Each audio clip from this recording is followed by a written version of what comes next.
साथियों, सभी को मेरा सादर नमस्कार।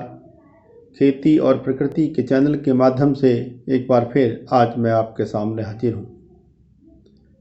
साथियों, आजकल जो हमारी खेती में समस्या आ रही है, सबसे बड़ी समस्या है कि हमारी कृषि उत्पादन लागत बढ़ रही है, हमारा उत्पादन नहीं बढ़ रहा है, हमारा उत्पादन ठहर गया है और हमारी उपज का सही मूल्य भी हमें नहीं मिल रहा है।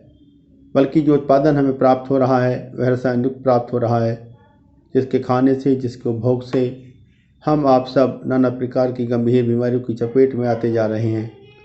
आजकल हमारे आपके परिवार का कोई न कोई सदस्य बीमार है, जिसकी बीमारी का इलाज कराने के लिए हम अपनी गाढ़ी कमाई का पैसा डॉक्टरों को दे रहे हैं और अस्पतालों के चक्कर लगाने को मजबूर हैं।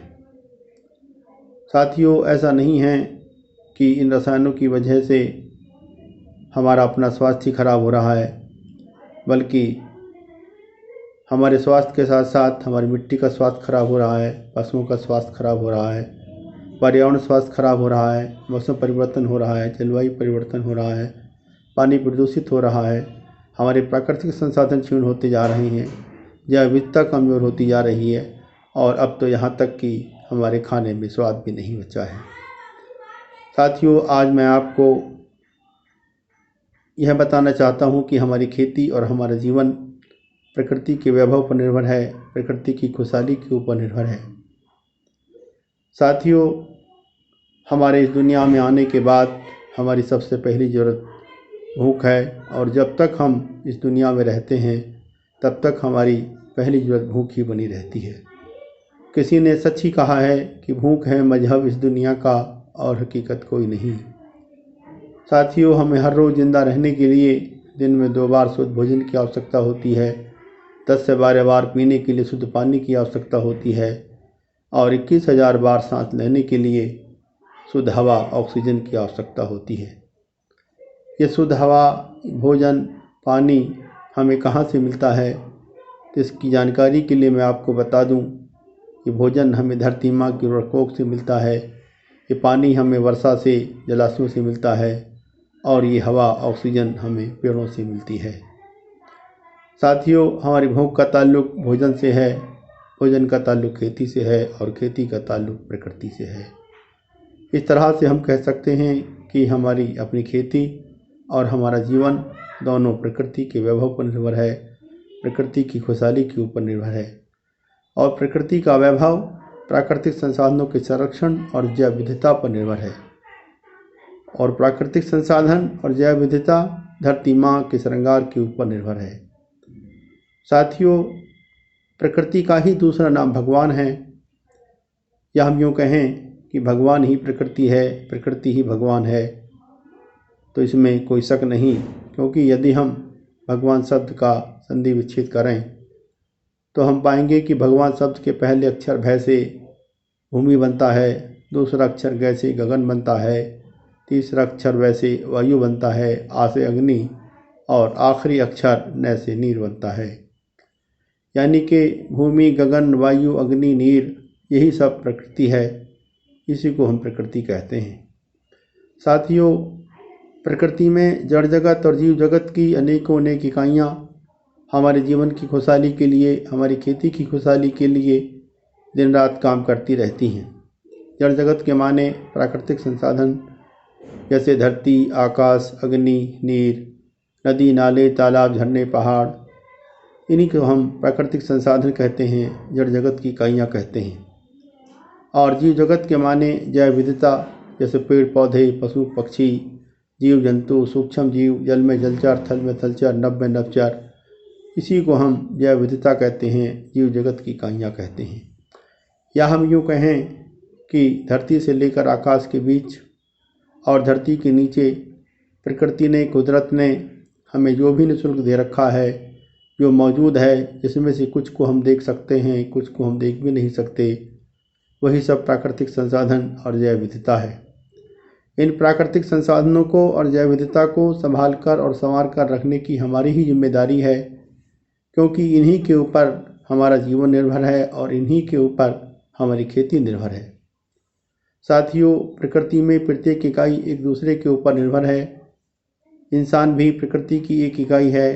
प्रकृति की किसी भी इकाई को बर्बाद करने का, नष्ट करने का, ख़त्म करने का, मिटाने का हमें कोई हक नहीं है, क्योंकि प्रकृति की प्रत्येक इकाई को इस धरती पर जीने का उतना ही हक है जितना हमें है।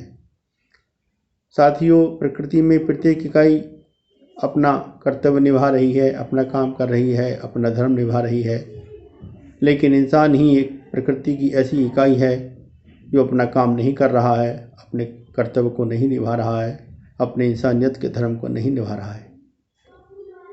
साथियों, जैसे पेड़ का काम है वह हमें हवा दे, ऑक्सीजन दे, फल दे, फूल दे, छाया दे, तो पेड़ अपना काम कर रहा है, वह हमें फल फूल दे रहा है, छाया दे रहा है, ऑक्सीजन हवा दे रहा है। गाय का काम है कि वह हमें दूध दे, गोबर दे, तो गाय भी अपना काम कर रही है, अपने धर्म को निभा रही है, वह भी हमें दूध दे रही है, गोबर दे रही है। नदी का काम है कि वह हमें आखिरी छोर तक पानी को पहुंचाए, तो नदी भी अपना काम कर रही है, वह भी अपने अंतिम छोर तक पानी को पहुंचा रही है। ठीक इसी तरह प्रकृति की प्रत्येक इकाई, सूरज, चाँद, सितारे, पेड़ पौधे, पशु पक्षी, जीव जंतु सब अपने अपने कर्म को कर रहे हैं, अपने अपने कर्तव्य को निभा रहे हैं, अपने धर्म को निभा रहे हैं, लेकिन इंसान ही एक ऐसी प्रकृति की इकाई है शायद अपने धर्म को, अपने कर्तव्य को नहीं निभा पा रही है। साथियों, हमें अपने पेड़ पौधों से, पशु पक्षियों से, जीव जंतुओं से सीख लेनी चाहिए और हमें चाहिए कि हम भी अपने कर्तव्य को, अपने धर्म को बाखूबी निभाएं।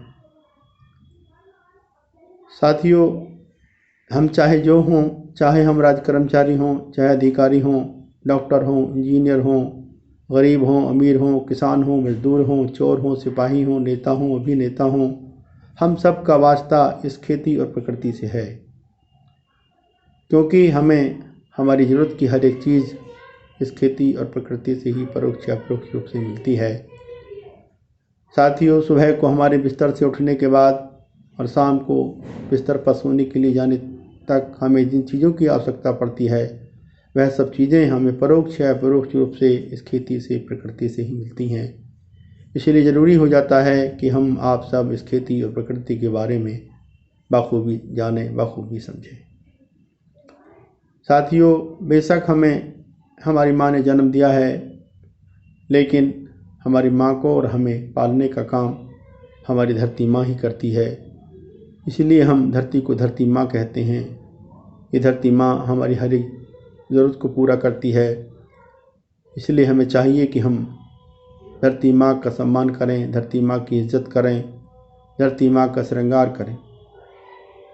साथियों, धरती माँ के श्रृंगार को, धरती माँ को हम इस तरह से समझते हैं जिस तरह से हमारे घर में, हम सब के घर में माँ है और माँ एक स्त्री है, और हम सब जानते हैं कि स्त्री श्रृंगार करती है, और जब स्त्री श्रृंगार करती है तो अपने में गर्व महसूस करती है और खुश रहती है।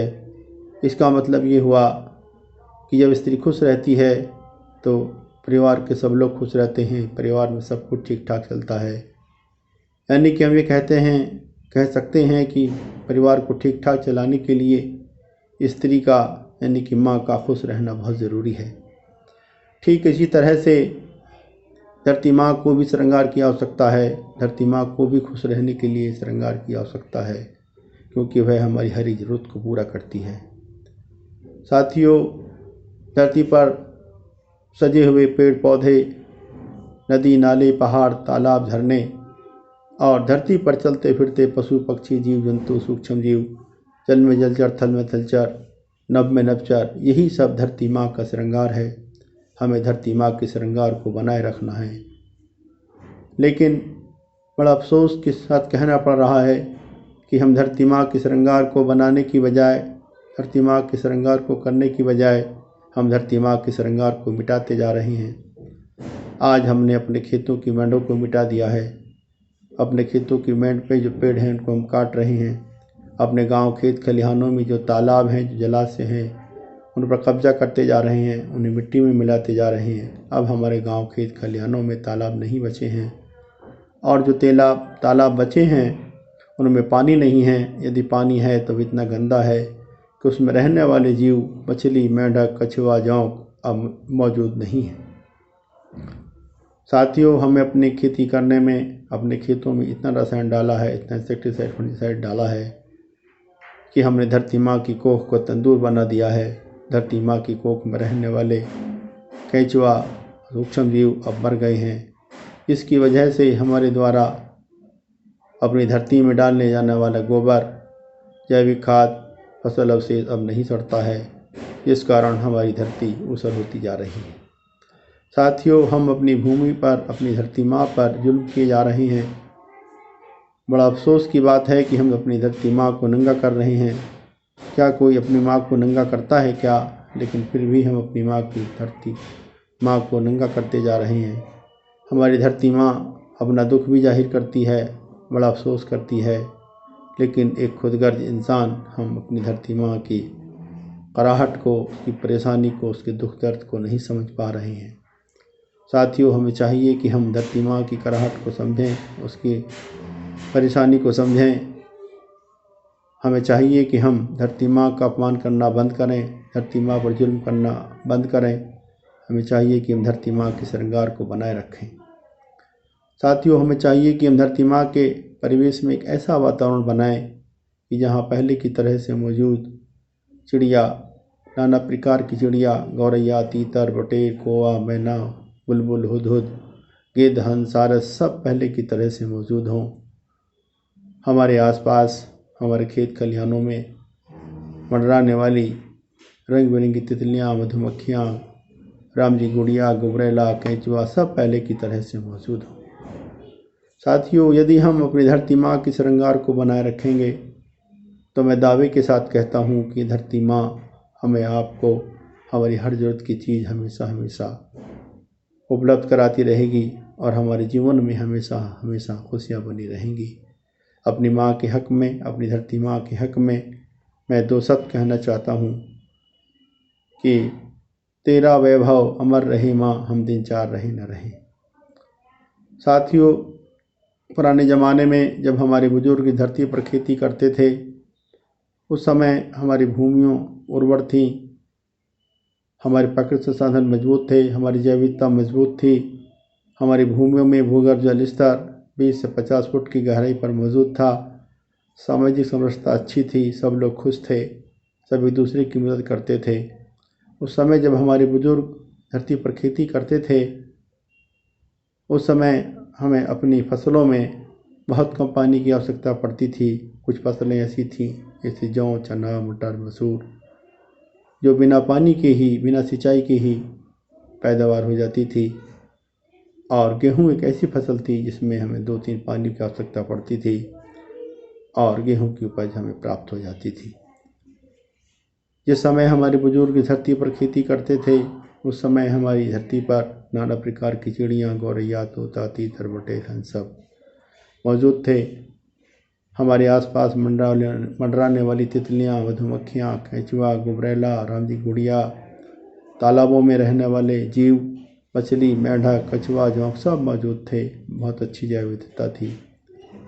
लेकिन साथियों, जैसे जैसे हमारी आबादी बढ़ी, हम तरक्की की तरफ चले, हमने विकास करना शुरू किया, हरित क्रांति का उदय हुआ, हमें नए नए बीज, नई नई प्रजातियाँ हमें मिलने लगीं, मशीनीकरण युग आया, सिंचाई के साधनों का विकास हुआ, हमने नई नई प्रजातियों को बोना शुरू किया, उसमें अधिक रासायनिक उर्वरकों का प्रयोग किया। उन फसलों में लगने वाले कीट बीमारियों की रोकथाम के लिए हमने रासायनिक उर्वरकों, कीटनाशी, फफूंदीनाशी और खरपतवारनाशी का प्रयोग किया। इसमें कोई शक नहीं कि हमारी पैदावार बढ़ी। उस समय हमारी पैदावार 50 मिलियन टन थी। हमारी पैदावार 50 मिलियन टन से बढ़कर 270 मिलियन तक पहुंच गई। साथियों, सन 1990 में ही हम खाद्यान्न के मामले में आत्मनिर्भर हो गए थे, लेकिन उसके बावजूद भी हम विकास करते गए। उस विकास के चलते, उस विकास के पीछे हमने मुड़कर नहीं देखा और उस विकास के पीछे होने वाले विनाश को हमने नहीं पहचाना। उस विनाश की वजह से आज हम स्थिति में पहुंच गए हैं कि आज हमारी भूमियाँ ऊसर होती जा रही हैं, हमारा भूगर्भ जल ख़त्म होता जा रहा है, हमारे प्राकृतिक संसाधन क्षीण होते जा रहे हैं, हमारी जैव विविधता कमज़ोर होती जा रही है और जो उत्पादन हमें प्राप्त हो रहा है उसके खाने से हम नाना प्रकार की बीमारियों की चपेट में आते जा रहे हैं और अब तो यहाँ तक कि हमारे खाने में स्वाद भी नहीं बचा है।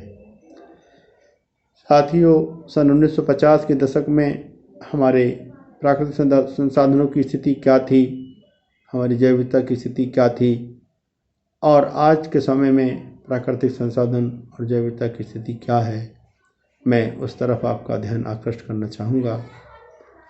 साथियों, सन 1950 के दशक में हमारे देश में वनों का क्षेत्रफल लगभग 26% था, लेकिन आज हमारी लापरवाही के चलते वनों का क्षेत्रफल घटते घटते मात्र 7% रह गया है, जबकि हमारी भूमियों पर वनों का क्षेत्रफल 33% होना चाहिए, लेकिन हमारी लापरवाही के चलते जंगलों को काटते आज हमारे पास सिर्फ 7% वन क्षेत्र रह गया है। आज हमारे पास वन क्षेत्र तो हैं, लेकिन उसमें पेड़ नहीं है।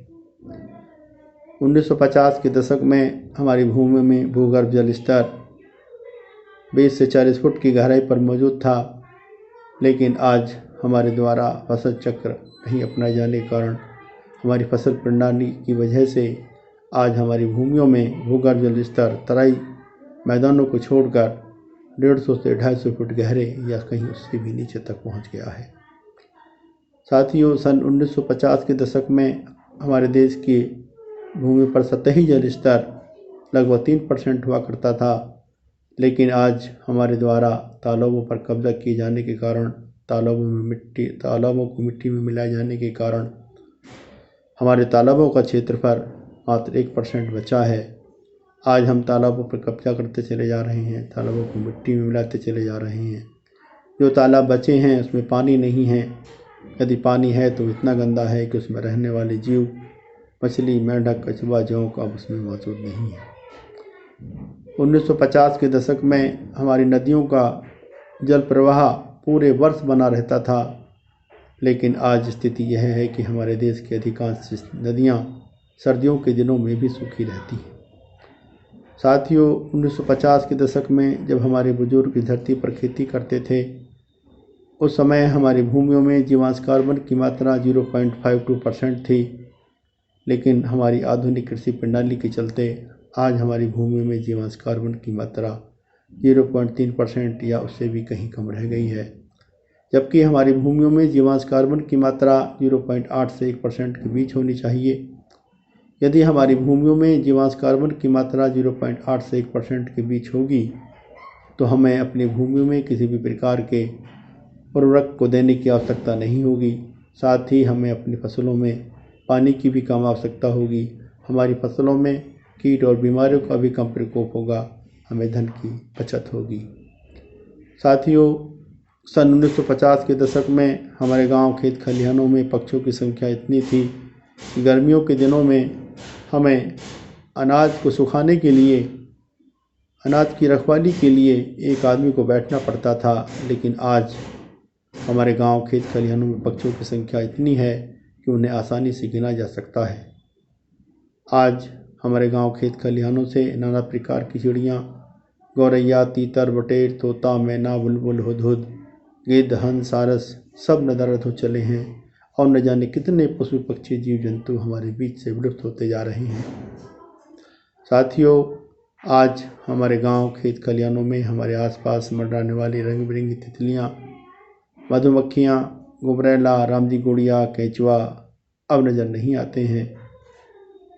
साथियों, यदि समय रहते हम नहीं चाहते, हमने प्राकृतिक संसाधनों का संरक्षण और जैव विविधता के संवर्धन के महत्व को नहीं समझा और हमारा ज़िंदगी जीने का तरीका यूँ चलता रहा, हमारी खेती करने का तरीका यूँ चलता रहा, हम भौतिक संसाधनों की प्राप्ति की होड़ में लगे रहे, हम अधिक धन प्राप्ति के लालच में लगे रहे, तो वह दिन दूर नहीं कि हमारे सामने इतनी समस्याएं होंगी कि हम चाहकर भी उन समस्याओं का समाधान नहीं कर पाएंगे।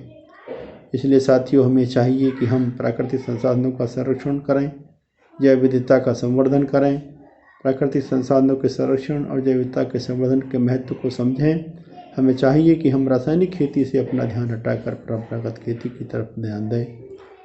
हमें चाहिए कि हम अपने खेतों की मोटी मोटी मैंड बनाएं ताकि वर्षा का जल खेत से बाहर न जा सके।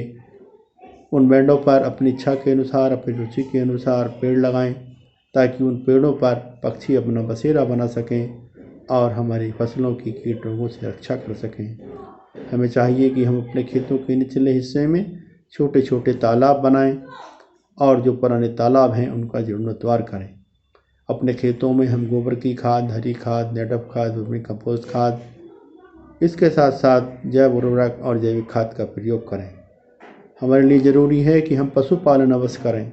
साथियों, हम अपने खेतों से फसल अवशेषों को बिल्कुल न जलाएं, फसल अवशेषों को खेत में ही पड़ा रहने दें।